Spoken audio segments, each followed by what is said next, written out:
What is going on, my broskiis? My name is Toadski, back again, here to bring you guys yet another One Piece Treasure Cruise video. And in today's video, a brand new SUGO Fest was announced on One Piece Treasure Cruise Global, and in this video we're going to be breaking down the SUGO Fest as well as discussing and breaking down the brand new SUGO Fest exclusive character, which is going to be version 2 Shanks finally arriving to One Piece Treasure Cruise Global. Before we get into this video, I am a little bit sick right now, so I might not sound exactly like I usually do, so just in case if people were wondering, I'm a little bit sick right now, but I really want to get into this video. I really wanted to make this video for you guys because this is really exciting stuff. You know, we're already getting another legend as we just finished off the Luffy and Ace double character SUGO Fest, and on August 9th to August 17th we are getting another SUGO Fest, which is the Treasure Map SUGO Fest. So let's go ahead and get straight into it. So as we said, from August 9th to the 17th, we do have this SUGO Fest. So Treasure SUGO Fest is here. This SUGO Fest features rate boosters for characters who are treasure point boosters, basically. And also, as well as characters that are able to be limit broken as well. And what's more, in this SUGO Fest, all wanted posters are guaranteed to be 4-star or better. So no silvers in this SUGO Fest. So Global still maintaining their absolute superiority with all gold SUGO Fest returning, and there is also some other really cool stuff about this SUGO Fest as well. So Shanks is appearing as a voiced SUGO Fest exclusive character, and it goes through what he actually does. We'll actually fully discuss that in a little bit. I'll put a little panel up on the side so you guys can read that. That basically explains what his captain ability and his special ability does. However, additionally to this, Kuma and Monet are also going to be appearing. So these two characters are going to be the point booster rare recruit characters for the upcoming treasure map against Zoro and Sanji. When you pull these characters, they will arrive at max level as well as having full sockets depending on if they're a 4 or a 5-star. If they're a 4-star, they get only a limited amount of sockets, but if they're 5-star, they get Despair, Bind, Auto Heal, and Charge Special. When they are the unevolved version, they drop the Charge Special, so they'll have Chain Despair and Auto Heal. And then moving on from that, it does state as well, obviously, that these characters are going to be trusted characters in the upcoming treasure map in August. So for more information on the trusted characters, click the treasure map button at the actual news coup screen, and you can see the information about that. The new Kuma and Monet will no longer be in Rare Recruit after this SUGO Fest ends, but they might bring them back later on for a future event in the tavern. And also the effects of trusty characters differ depending on the treasure map as well, of course, and this boost will only apply to the post-evolution characters, post-evolution version of the characters. However, it does state that if you do pull a 4-star and a 5-star of either Monet and Kuma, you can use both of those characters, both the unevolved and the evolved versions, on the treasure map, which is, you know, honestly, it's pretty cool. But again, it makes it a little bit more pay to win, meaning that people who get 4 and 5-star of both have a much higher advantage during the treasure map. But still, it is what it is. If you do pull 4 and a 5-star version, keep them both because they will both count as boosters inside the treasure map. Now moving on to the SUGO Fest structure, it says that this SUGO Fest is split into Part 1, Part 2, and Part 3, with rate boosts changing with each part. And on top of this, you will also obviously have to make sure which ones you guys want to be pulling on, depending on what characters are going to be rate boosted. So the first part of the SUGO Fest, Part 1, is going to be from the 9th all the way to the 12th, and I would assume that the actual treasure map will start on the 12th at like midnight PST. I'm not 100% sure yet, but I would assume so. It could start also on the 13th. We're not 100% sure yet. Part 2 is going to be from the 12th all the way to the 15th, and then Part 3 is going to be from the 15th all the way to the 17th. So make sure that you have gems ready by these dates so you can be pulling on what part of the SUGO Fest that you want to be pulling on. Moving on to the SUGO Fest structure, you can see here that the Part 1 of the SUGO Fest for the first multi-pull is only 30 gems. So yes, Glow Best is being absolutely crazy right now. All gold SUGO Fest with a 30 gem multi to start it off. So 30 gems, and you can get reds in that as well. Imagine spending 30 gems and getting a brand new legend or the treasure mode rare recruit units in a 30 gem multi. It's just so worth. That is so goddamn good. Moving on though, on the second pull of Part 1, you will go ahead and get guaranteed the 5-star version of Monet. So that's very, very nice. Monet is going to be the 1.5 times point booster, and then Kuma is the 2 times point booster. So you're guaranteed to get the 1.5 booster after 80 gems of pulls on Part 1. That is absolutely insane, and I am glad that Global is maintaining these absolutely amazing SUGO Fest structures And you can see here that on the 3rd and 6th multi-pull, you are guaranteed a legend character, and then on the 9th and also the 12th multi-pull, so they're going all the way up to 12, you are guaranteed a legend that has following characters with a rate boost. Unfortunately, it's not guaranteed to be one of these characters, which I think would have been absolutely fantastic, and would definitely tempt a lot more people to go up to 9 to 12 multis, but it is just a rate boost to get, you know, these specific characters. So the new Shanks is going to be rate boosted, and he's actually rate boosted on every single part of the SUGO Fest, which is quite good. You've also got V2 Doflamingo, you've got Lucy, you've got Rob Lucci, Boa Hancock V2, you have Hody Jones, Blackbeard, Sabo. So all of those legends are going to be rate boosted on part 1 of the SUGO Fest, and will have an even higher rate boost on the 9th and the 12th multi-pull of the last poster. So if you are missing any of those characters, this might be a good opportunity to get them, depending on what you want to do. Remember, on part 1 of the SUGO Fest, that the 2x point booster in Kuma is not significantly rate boosted, so he is going to be a little bit of a lower chance to get. And then moving on, it says on part 2 and part 3 of the SUGO Fest, the new Kuma, as we just said, the 2x point boost is going to be significantly rate boosted. Now, significantly rate boosted means that it is basically double the chance, and I think that what we've seen previously is that when they are significantly rate boosted, I think it goes up to like a 2.2% chance to pull either the 4 or the 5-star versions of these characters, which is a lot higher than the previous 1.1% chance on part 1. And then on top of this, for part 2 and 3, on the first multi-pull, again, only 30 gems, and we completely skip past everything. Where we are, there we are. Part 1, we're looking for part 2 and 3. Okay, part 2 and 3, first multi is going to be 30 gems. There is no guaranteed Monet on the second multi, so that is the downside to pulling on parts 2 and 3, is that you're not guaranteed to get Monet, but she does have the same chance of getting as Kuma. You could get lucky, you could get really unlucky. I would prefer just to get her guaranteed, so you know you're going to get her. And remember guys, if you guys do go ahead and get guaranteed Monet, and you do pull on another part, you could potentially pull an unevolved version, which can be used as a point booster on another team, which is also quite nice.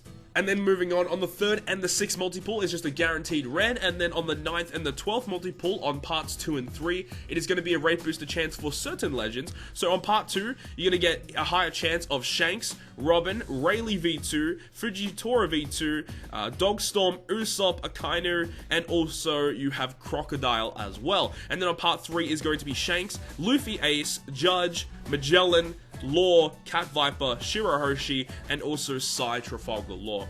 This is overall, like, the rate boosts are actually pretty good. It looks like it's kind of like a shortened rate boosted list this time around, which I think is great. And there's lots of really powerful legends that are actually rate boosted.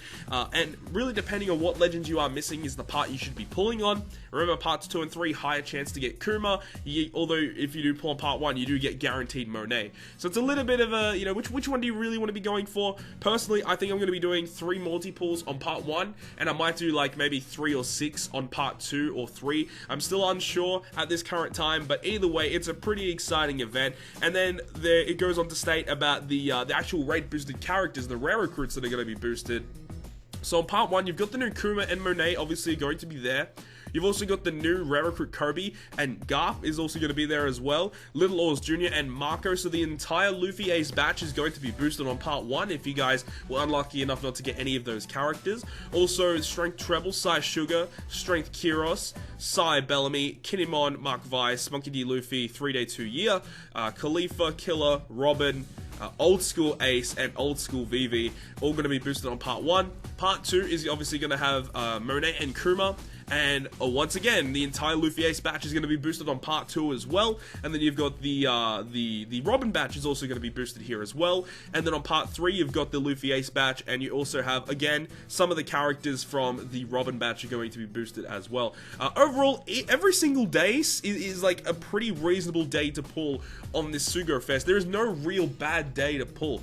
The only thing is whether or not you want to be going ahead and getting guaranteed Monet, or you want to try your luck for Kuma. Really, that's the only thing it really comes down to. Now, a lot of people are going to ask, if I'm free to play, should I be pulling? You should not be pulling on any treasure map SUGO Fest. You should only be pulling on the 2x legend rate SUGO Fest. So I would skip this one. After Shanks, we are supposed to be getting the Admirals, V2 Admirals, so they're going to be coming out. I don't believe they're 2x Legend Rate SUGO Fest, so you should probably hold off on that as well. The next big SUGO Fest to pull on for free-to-play players is going to be the Gear 4 Nami SUGO Fest, so that should be coming in about 1.5 to 2 months' time, I would say. But in terms of this SUGO Fest, you really shouldn't be pulling unless if you are a pay-to-play player. That's with most Treasure Map SUGO Fest, unless if the Treasure Map SUGO Fest is legitimately a 2x Legend Rate SUGO Fest, then you should pretty much skip it. But now let's go ahead and talk about the new legendary character that is arriving on Global, which is going to be version 2 Shanks.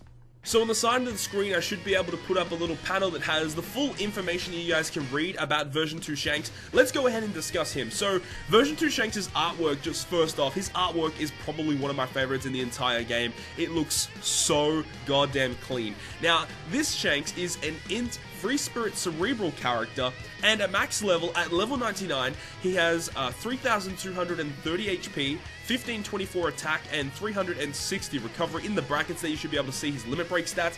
Absolutely crazy stats. With Cotton Candy and limit break, 1914 attack, and he can get some pretty crazy HP as well, up over 4,000 HP.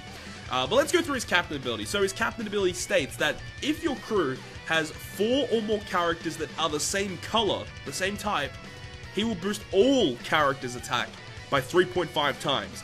And if you do not fulfill that condition, he's just a 2.75 times captain to all units, and he also boosts all characters' HP by 1.3. So you might be thinking at this point, why would I be running just a team of all the same color? It just seems a bit weird. Now, honestly, when this guy first came out in Japan, I was not a big advocate of this character. I really thought he was kind of lame. I didn't think he worked that well, but I was definitely proven wrong. This character is going to be probably one of the best captains in the game for a very long time. If you pull this character, you are pretty much future-proofing yourself, because he's going to be so good for an extremely long time. Especially when we get the Admiral SUGO Fest back in like probably in a month's time, where we get V2 Akainu, V2 Kuzan, and all of those rare recruits in that batch. That helps out this guy a lot, because this guy being an int character, you mainly want to be running an int team with him, and that's his best team, but you don't really need to run him in a mono int team. You can run whatever, you know, units you want. You can run a double Shanks and then 4 units of any other color, and it will still work. And his special ability also just helps out a lot with his captain ability as well. But overall, captain ability, definitely like an A+ captain. Very, very solid. You know, 3.5 times attack, just universal all the time. As long as you do fulfill the condition of having 4 of the same color, it's a pretty good captain ability, if I do say so myself. Now, his sailor abilities, he actually has a sailor ability that is just natural. It is always there. You don't have to limit break to get it. And it says that if your crew has 4 more characters of the same type, boost attack of the dominant type by 125. That's a very good sailor ability. That's the highest stat boost of any sailor ability, I think, aside from the ones that add attack if it's the last to attack in the chain. I think this is just the most flat boost of any sailor ability in the game. 125, as long as you have 4 of the same color, he gives that color, whatever's present the most of, 125 attack. And when you limit break him, he gets an additional sailor ability that states, make Psi Orbs beneficial to all characters. A very, very good sailor ability at that. So even if you want to be running him on like a mono int team, not as the captain, but even just as a sub, he helps out a lot as a sub. Now, speaking of him as a sub, his special ability is... It's crazy how good his special ability is. So it starts at a 20 turn cooldown, goes down to 15, however when you limit break him, he goes down to a 14 turn cooldown, and it will add 0.9 times to the chain multiplier for 1 turn.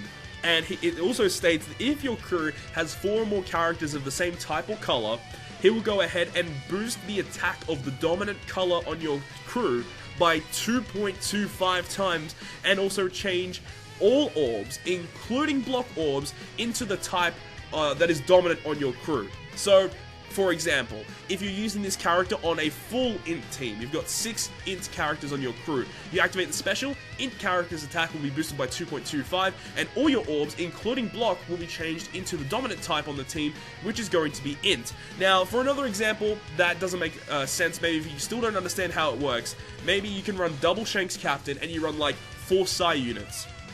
What will happen is when you activate the special, he boosts Psi character's attack by 2.25, and all orbs become Psi. So whatever characters or whatever, you know, color on your crew is the most dominant, he will change all orbs into that color, as well as boost the attack of that color by 2.25. And you gotta always remember that 0.9 chain addition. A lot of people forget that about Shanks, and that is one of the best parts about it. You can activate this special on like a mini boss Coliseum and just solo the room just with this special ability. Getting a 2.25 type boost as well as a 0.9 chain addition. The last attacker on your chain will be hitting for, I think it's 3.4 times chain. That's insane. That is so goddamn good. I think the first attacker on the chain will start off at like a 2.2 times chain boost or chain lock on the first attack. So yeah, this special ability is definitely an A+ special ability, A+ captain ability. Just all round, this character is freaking insane. Now, in terms of his limit break himself, he gets 3 really good abilities. He gets Enrage that goes up to 200. He gets side damage reduction for 7% damage reduction, and he also gets pinch healing, which is a 2 times recovery heal under 30%. So the pinch healing is a little bit annoying because it is only under 30%, but overall, man, like, this character is a top tier character, and he's going to be good, as I mentioned, for an extremely long time. If you get this character, he's going to be good for a long time, and I'm really hoping I can get this character. He's so much fun to use. I've seen lots of videos of him on the Japanese side of the game, and I'm hoping I can get my hands on this character. The artwork is amazing, the abilities are amazing, and he's going to be very, very useful in the treasure map versus Zora and Sanji. But that is going to be it, guys, of my full breakdown of the SUGO Fest and the new character himself being Shanks V2. Hopefully you guys did enjoy this video, and if you guys did enjoy it, make sure to smack the like button down below, and if you want to stay up to date with all the content I post, including more One Piece Treasure Cruise content, make sure to hit the subscribe button down below. But on that, guys, I'll see you guys within the next video.